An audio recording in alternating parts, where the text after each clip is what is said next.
Welcome to Oulu Vasemmalta. In this program, we interview various actives in the leftist field of Oulu. And now that the municipal elections are coming up, we're understandably focusing on our candidates.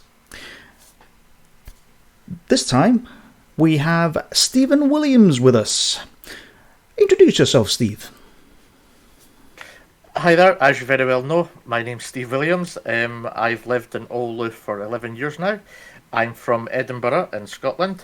I'm an IT analyst and I'm running for election in Vasemmisto so that I can try to get positive change in the community and to start doing some community building. What does the left mean to you, or being a leftist? For me, it's the ideal of having a community and us looking out for one another, and for more than an every man for himself kind of attitude. Even although people succeed or want to succeed in life, is that a leftist to me is that if you work together as a group and as a community, it's more about what you achieve together rather than doing it by yourself. Yeah. Sort of admitting all the hard work that other people have done for your accomplishments. Yeah, absolutely. Yeah. Yeah, like standing on the shoulders of giants. We seem to forget that line quite often. That's how progress actually happens. Yeah, from a scientific perspective, like science is like it's progressive. It keeps building upon the existing knowledge, and it's very much in a similar vein. Is that people are always producing this knowledge and adding to it, and it always benefits humanity and society as a whole. So it's definitely something that I feel is really important to what we want to achieve in life. Yeah. You mentioned community building. What sort of communities are you thinking about? Primarily, ways to increase inclusiveness. It's in the 11 years I've lived here, it's been fairly tough to get involved in things that go on in Oulu. That doesn't mean to say that it's easy or difficult for everyone. I think everyone has their own kind of experience, or they may have different experiences in general, which sorry, this is a bit dumb, but effectively what I want to do is be able to make it so that everyone has an opportunity to participate. Mm-hmm. Who doesn't get to participate in Oulu? Lots of different types of people. Even poor people, like working class poor people, foreigners, other like LGBT people. There's a whole bunch of different reasons for each group. There's a whole, whether they are societal problems like attitudes and so on, or whether it's funding, or whether it be just pure bad luck.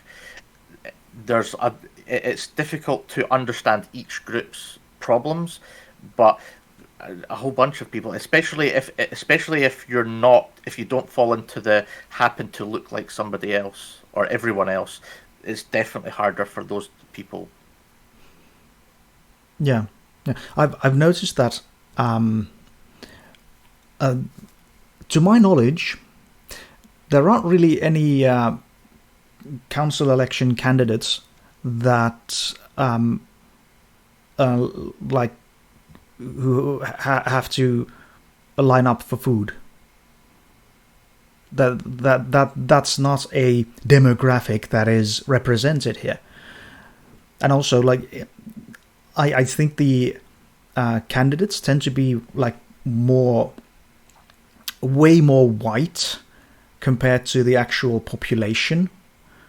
So we're obviously excluding some people. Of course, there are some people say that, okay, representative democracy, that the people you elect are there to represent your needs regardless of their own identity or privilege, which I sort of disagree with. That, yeah, you can try to, like, if I ended up in the council, in the city council, then yeah, I could try to focus on, and I would try to focus on, or include people other than, like, who are not like me.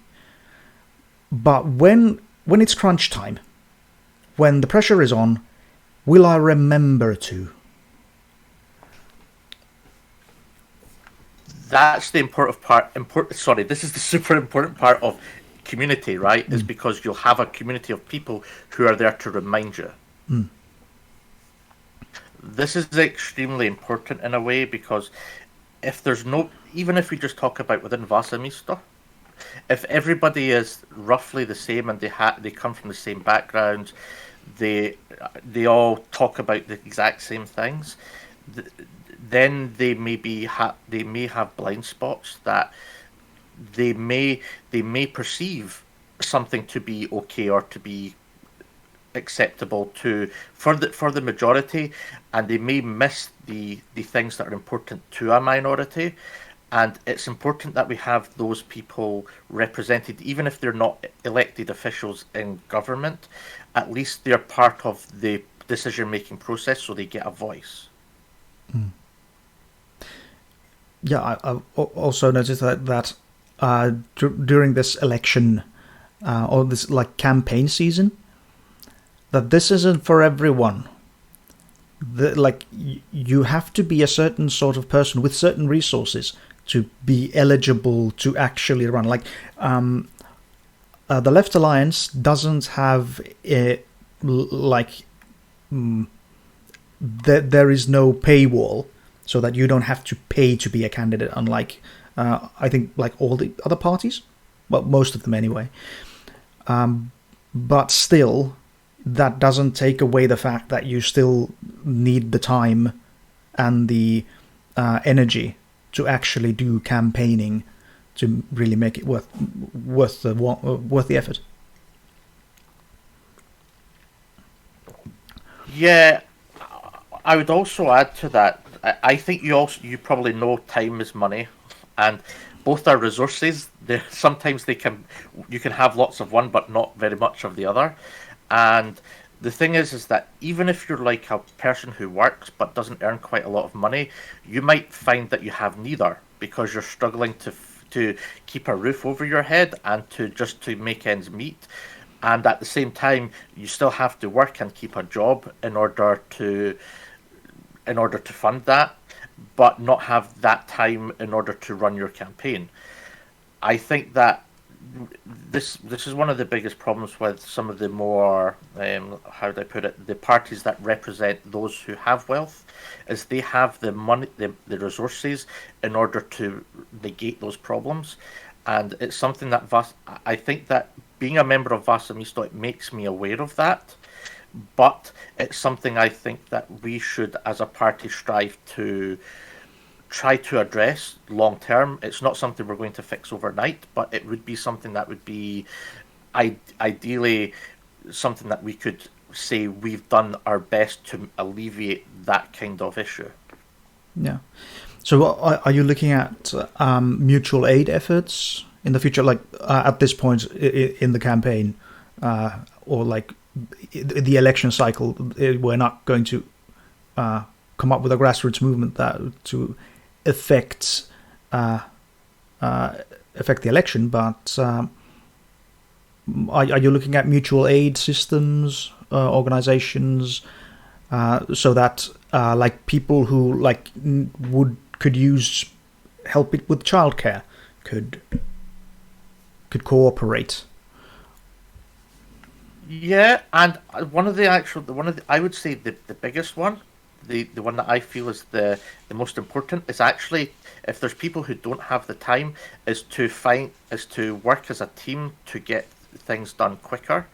and to do it in a timely manner so that so that nobody feels overwhelmed, and that way they feel less stressed out about the election. And if we share a lot, it may mean that it's a lot more, well, it's a lot cheaper, or I don't want to use the word cheaper, but it's more cost effective to do things together effectively. And I feel that it's more about sharing than anything else. Yeah. Yeah, I've noticed that when you're working with a team where everyone does the thing they're good at and doesn't have to stretch themselves into doing something that they're either not good at or they don't like doing. And if everyone is working at their preferred station, then everything is not only efficient but fun. That it can be a source of energy as opposed to something that sort of gnaws away at your soul. Yeah, and that includes even things like mental health, because people will get more stressed out by doing things that they like, but if they don't want to do it or they find it stressful to do, they're going to get stressed out, and then they're going to procrastinate and put it off, and then things get done at the last minute, and that might even stress other people out. And therefore, if we work together and everybody's doing something they enjoy, and we'll not only will we have good mental health, people will be less stressed, but people will actually have worked together and they'll have a rapport with one another and they'll get to know each other better. And I kind of feel that's the important part of the thing that we're not missing, but it's something that we could do better, and we could achieve that relatively quickly if we could just sit down and be able to work out the kinks in that process. Yeah. Do you see opportunities in the city government for doing stuff like this? Yeah, I think there's definitely ways in which we can do that. Especially with Business Oulu, I think that as an organisation, there's not enough synergy between it and the Tete Palvelu. Mm-hmm. I kind of feel like that a lot of the responsibilities have gone from the Tete services to Business Oulu, and there's been a lot of change, and I feel like it would be easier if we could get them to communicate better, and so that they share the load, and so that they do what they're actually responsible for. I've had some personal experiences where it's really difficult, where you get put from one to the other and back and forth, simply because nobody knows who's responsible for what. So if we can streamline that, that would be fantastic. Yeah. So is it that the TE-toimisto is like trying to shove people into entrepreneurship and over to Business Oulu? Is that the case, or what's the deal? A bit of both, because if you're unemployed, obviously you're unemployed and you still go to the Tete Palvelu, but obviously they will try to push you towards Business Oulu to do particular things that may help you find work, but it's still not Business Oulu's remit to help you find work. That is basically the employment office's job. In such a way whereby they offer you the training and stuff, but a lot of it, what happens is that you'll get stuck in a cycle where they will try to get you onto something that is done by Business Oulu, and then you'll finish that particular task, and then you'll be stuck wondering where you are or what. Like you won't. It'll be very difficult to get back into the employment services, like, where you'll be able to be seen and dealt with in a timely manner and be able to get what you're looking for in order to get you onto the employment ladder. Yeah.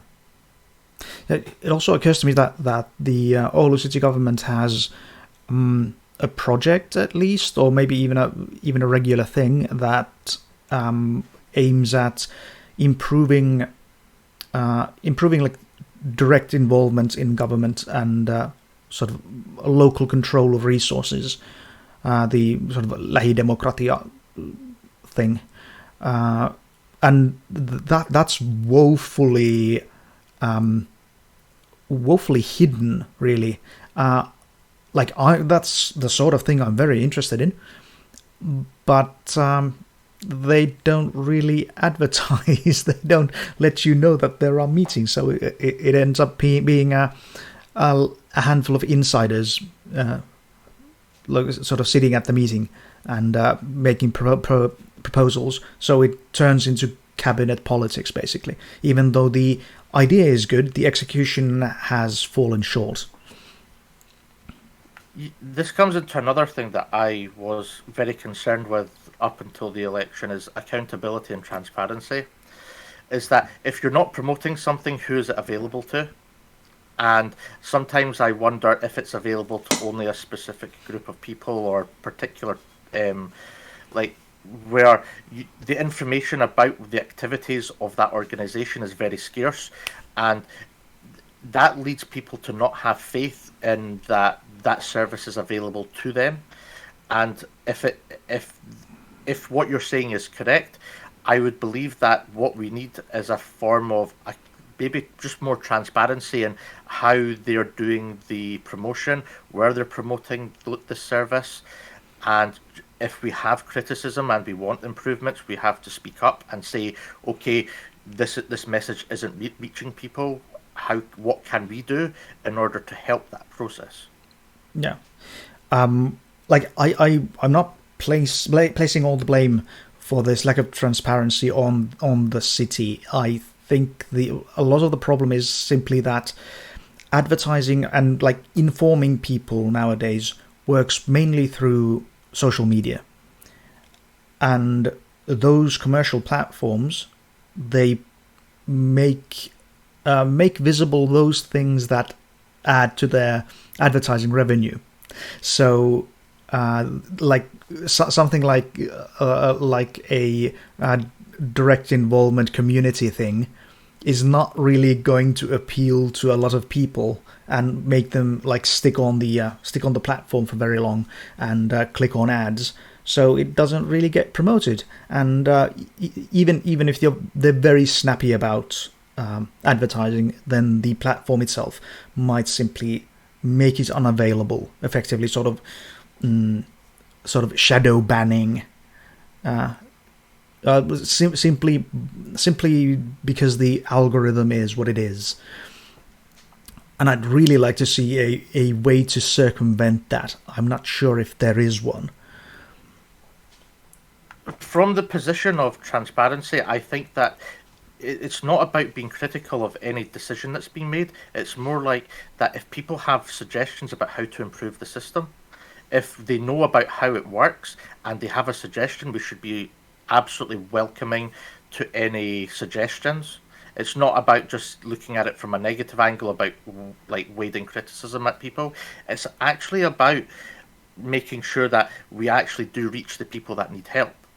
And I understand that some people may interpret these things as in a negative light, but I strongly believe that every piece of criticism could be taken in a positive light that improves the well-being of everybody in the city. Mm-hmm. Yeah, I would love to see more public communication, discussion about things, but again, the platforms make it very hard. Like Kaleva has placed all opinion pieces behind a paywall. So if you're not a subscriber, then you don't have access to the one of the major discussion forums in Oulu, and the subscription is expensive. I can't afford it. Quite simply, no way. So that's a big problem, because again, Kaleva is a company. Our communication as a society is dependent on these companies who are looking for ad revenue. They're not looking to enhance the quality of democracy in a particular town. That really isn't their interest. Yeah, I wanted to do some research on a piece about the environment, especially with respects to a place that's near the city centre, they wanted to move the beach, and it had an endangered species or a protected species of bird, and there was very little public information about what happened in the meetings at the council, and the only places I could find the information was in the Caliva. But the thing is it was behind the paywall, and that was really frustrating, like a really frustrating experience, because then I'm faced with one of two choices: either I pay up, or I go get somebody with a subscription to go get the information. The thing is that we do need a public source like that is open and free to everyone to find out the required information to do things. And it's not just about social media, or it applies to all forms of media. There has to be a way for people to access information, because irrespective of our criticisms of the type of system that we live in, the problem with capitalism is that these companies are doing it in their own self-interest, but the government can choose to make this information freely available, because taxpayers might want, if taxpayers want access to that information, it should be their right to receive it. Mm-hmm. Yeah, there is that concern of transparency that, of course, there is an increasing trend of privatizing things, like turning public services into companies owned by the sort of public sector, which of course, like, nominally retains control over the thing by the people, but they have business secrets, like all in any company, regardless of who owns it. If it's a corporation, then it's all secretive, what they do, and even if you are a taxpayer and or just a resident, which should be enough. You shouldn't have to be a taxpayer to actually have a say in your environment. But yeah, even like council members who are in those company boards can't pass on that information. You just have to trust that they're looking after your interests. I've had way too many a phone call with people from both Vasemmisto and the Green Party. Just so that, for transparency reasons, I have talked to a lot of people about this, and I've asked what I would consider to be very straightforward and very easy questions, and there are a number of times I've received a response which is, can't talk about it, I'm under some kind of agreement or NDA, is kind of crazy. There was one that was in my area of expertise about software procurement, and they're simply just not allowed to talk about how much is being spent, what's being agreed, and whatnot. Basically, if you want to compare the cost of two products, sometimes you have like one costs €1 and the other costs €2. If you have no way of ascertaining the cost, how do you know what value you're getting from something? And if this is being all hidden from the public, how do we know that the taxpayers' money is being spent wisely and correctly? And this is one of my biggest worries, is that if we don't get to find out, it may be too late for us to do something about it. Mm. Yeah, the lack of transparency tends to increase itself. Yeah. Also, I've had actual vote people who live here tell me that the bus service used to be very good before it was privatised, and since it's been privatised, it's just getting worse and worse and worse. And I would say it's definitely something that we as a party should definitely want to either put back into public hands or try our best to have it so that we have some sort of public alternative to the private transportation that currently happens. Yeah. Like I've been like a bicyclist for most of my life, so I can't really speak to the quality changes in quality. But I've definitely heard a lot of things, and like public transportation isn't something that makes a lot of money, and for the second, it shouldn't make a lot of money. It's supposed to be a public service. It's infrastructure. It's something that is there to enable other things to occur, so that if people can't move from place to place, they can't do things like work.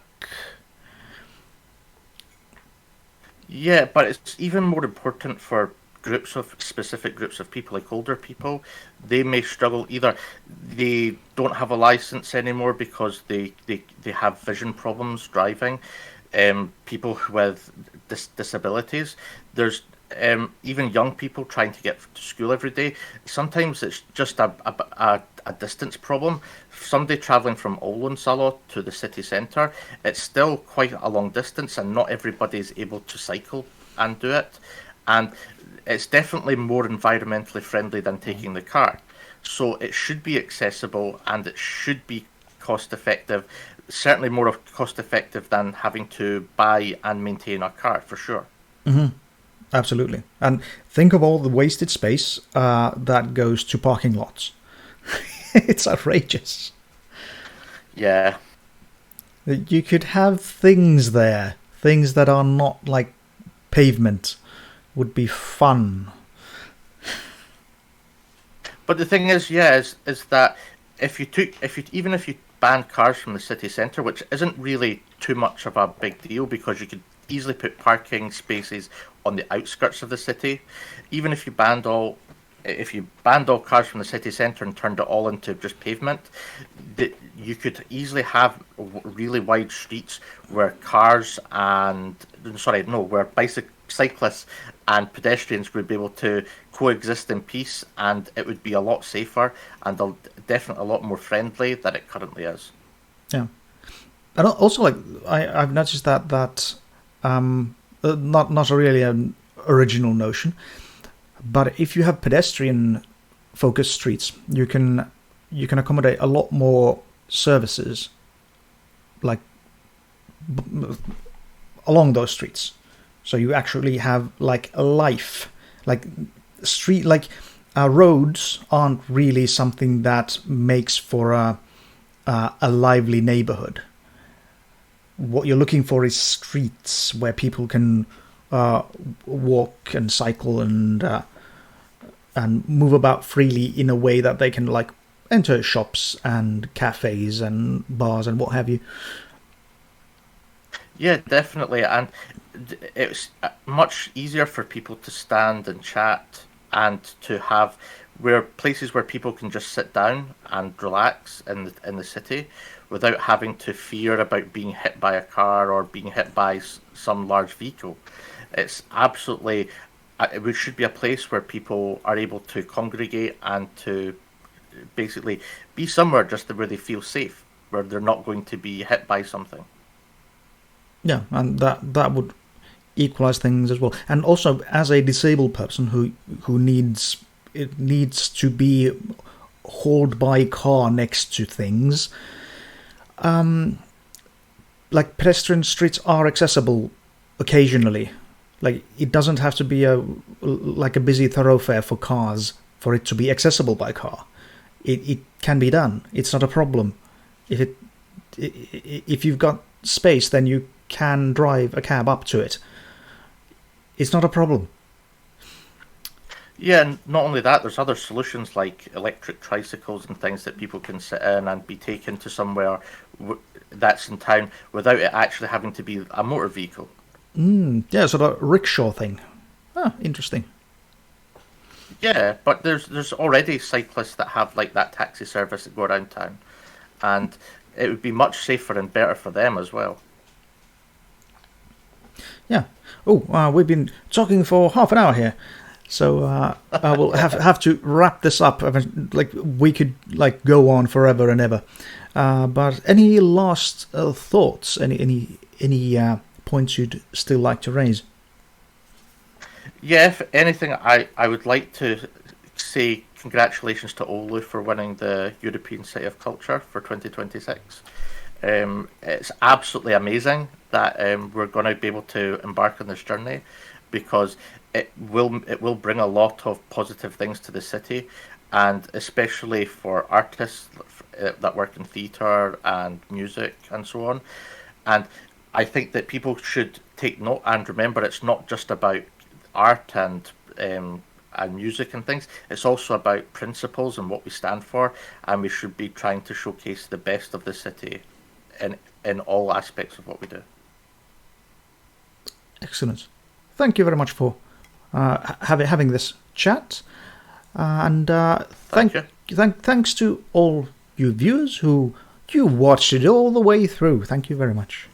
And feel free to do all the internet things, the liking and the subscribing and the sharing and so on and so forth. You know what to do. Now, just to remind everyone that the elections are on the 13th of June. Don't forget. It's very embarrassing if you forget. Like, preferably you vote for us. But you know, don't forget to vote. Indeed, please vote.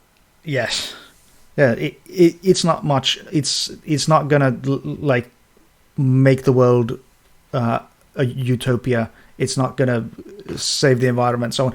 But it's an important little bit, and compared to the effort it takes, it's a reasonably good deal. As long as you vote for us. But anywho, before I go on a performance, I've been drinking from a Star Wars mug, so I'm getting a bit too imperial. Yeah, okay, yeah, I'm gonna stop this thing now before it gets too silly. Yeah. Sure. Bye bye. Bye bye.